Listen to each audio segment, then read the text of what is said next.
Welcome. I'm Chef Eric Crowley, owner of the Culinary Classroom in Los Angeles, and today we are going to make a Grand Marnier chocolate sauce. Let's get started. We are going to need 3/4 of a cup of half and half, 2 tablespoons of sugar, 2 tablespoons of butter, 5 ounces of chocolate chips, in this case these are semi-sweet chocolate chips, and about 2 tablespoons of Grand Marnier or any other orange flavored liqueur. This happens to be triple sec, you could use Cointreau, or even Grand Marnier of course. Any one of those will wind up working fine. To begin with our sauce, we're going to take our half and half and start to warm it up in a pan over a medium-high heat. Going to add in our butter and our sugar. And we're going to let this melt. And we're even going to bring it up to a boil. One of the things you'll notice here is that the milk, or the half and half in this case, is going to start to boil around the rim of the pan. I'm going to stir in this butter and get it to melt. The sugar is going to melt at the same time. Once I start to get a nice bubbling going into this pan, I will go ahead and add in the chocolate and basically stir the chocolate around until it gets melted. Really important that as the sugar is melting, it's going to have a tendency to want to settle to the bottom of the pan. It's not a bad idea to get your spatula and go along all over the bottom of the pan and even up on the sides. If you're noticing that, for example, here I'm getting a little bit of caramelizing, some butter actually got up to the side of the pan and is starting to turn golden brown, that's fine. I'm going to go ahead and lower the heat a little bit and let this start to bubble. And I'm actually going to cook it at a low boil for a couple of minutes.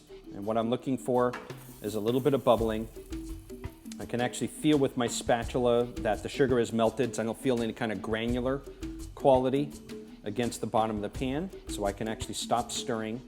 The more you stir, the more you're actually going to cool off the sauce because you wind up disturbing the surface tension and you wind up cooling it off. So you're going to leave that alone, and you can see very shortly we start to bubble along here. And bubbles are going to start to come around the edges, and then it's going to start to bubble up on the center of the pan too. I'm going to let this cook for just a couple of, for about a minute or so. Spatula is very important. You want to utilize one that can really take a high heat. This is a silicone spatula that can withstand 450 degrees. A standard rubber spatula, or if you have a spatula at home that's made out of a hard plastic, you might find that it'll actually start to melt when you wind up getting along the edges of the pan, right along here. So that's not going to be ideal. You could use a wooden spoon as well, but the spatula is really great to really cover the entire bottom of the pan and along the side of the pan. So after 2 to 3 minutes have elapsed, add in our chips,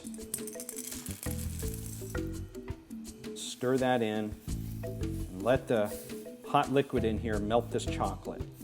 You could utilize a bar form. Really important that you wind up taking the bar and break it up into chunks and then take those chunks and chop them up into really small pieces with your knife. If you wind up utilizing really big chunks inside the pan, they're not going to melt rapidly enough, and you want to make sure that they get really nice and melted, and you also want to make them, you want to have them melt quickly. So that's why chips come in really handy, because they have a smaller size. If it turns out that the liquid is cooling off too rapidly and the chocolate isn't melted completely, and the way to tell that is you should be absolutely smooth. You should have no lumps of chocolate in here at all. Then I can always put it back onto a low heat if I need to, just to gently reheat this. But I think we're going to be just fine. I'm going to stir it together, and it's going to take just a little bit of stirring to get the half and half to blend up with the chocolate. And you can see when it does that, it's going to have a really smooth appearance to it. Once I get that nice smooth look, our chocolate sauce will be finished. And while it's still warm, we add in our alcohol. A couple of tablespoons of Grand Marnier or Cointreau or triple sec, any kind of orange flavored liqueur will work really well. Since it's off the heat, the alcohol will not be evaporating, so you want to take care when it comes to serving this to children. You'd be better off to actually not add it in at all and just have a basic chocolate sauce. And what I like to serve this with, chocolate and orange go really well together, so a chocolate cake or a chocolate cupcake. Take some of this sauce, spoon it onto the center of a plate, swirl that around a little bit.